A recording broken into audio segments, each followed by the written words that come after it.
right. So allow me to set a little bit of context before we bring up our two featured speakers. We live in an extraordinarily thin and delicate layer where life is possible called the biosphere. And we live in a system where half of us make $2 a day. We humans have jeopardized that biosphere, its ability to create and sustain life on this planet. In 1950, we started addressing racism. In 1970, sexism. In 1990s, heterosexism. And today we face an unrecognized prejudice that we have yet to address, and it urgently needs addressing, and it is called ageism. We are not appreciating, we are not seeing the strengths, the leadership, the potential, and the capacity, and the genius of youth, of what youth can and do give to our society and our world every day. And they are capable of so much more. And so the first thing we need to do is look at how we are educating our young. We need to transform this model, this banking model, where we are depositing information in passive learners. And what we need to do is create a platform where youth, instead of making the same mistakes that generation after generation has made to create these environmental and social perils that we face, instead, this platform can empower youth so that they can create and recreate the world anew. And so that is our task today. So Global Visionaries, GV, our mission is to empower young people to become global leaders in creating a just and sustainable future. We are one organization in 2 countries, and we're committed to 4 interconnected areas: youth leadership, environment, social justice, and international cooperation. And GV builds that platform so that youth can become powerful change makers today. Tonight, Global Visionaries closes and celebrates our 15th year. In 2001, when we became a nonprofit, we served 30 students. And we had $1,000 allocated to our scholarship fund for low-income students.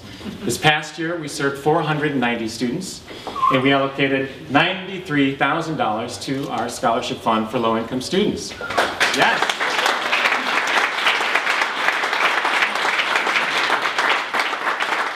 And that is thanks to your support. And with your support, we're going to increase that for this upcoming school year to $115,000.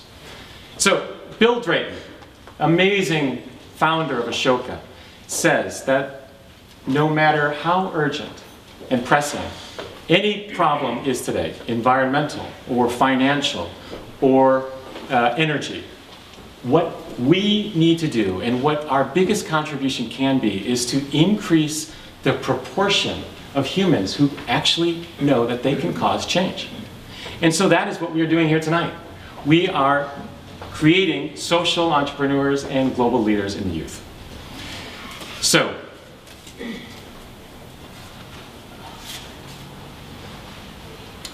did you know that 1% of US high school students go abroad each year?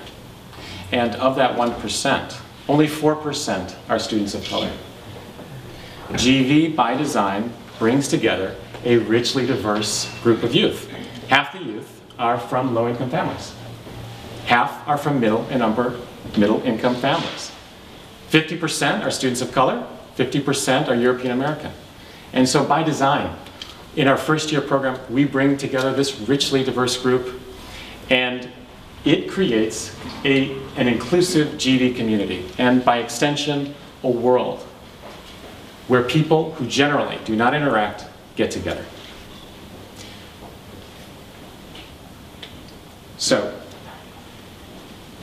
tonight, in closing, let me share with you my 2020 vision, our 2020 vision. And that is, by the year 2020, we together have served and impacted 20% of all the Seattle high school students. And by doing so, we have created a model city of global citizens and global leaders. Doesn't that sound like fun? Can we do that?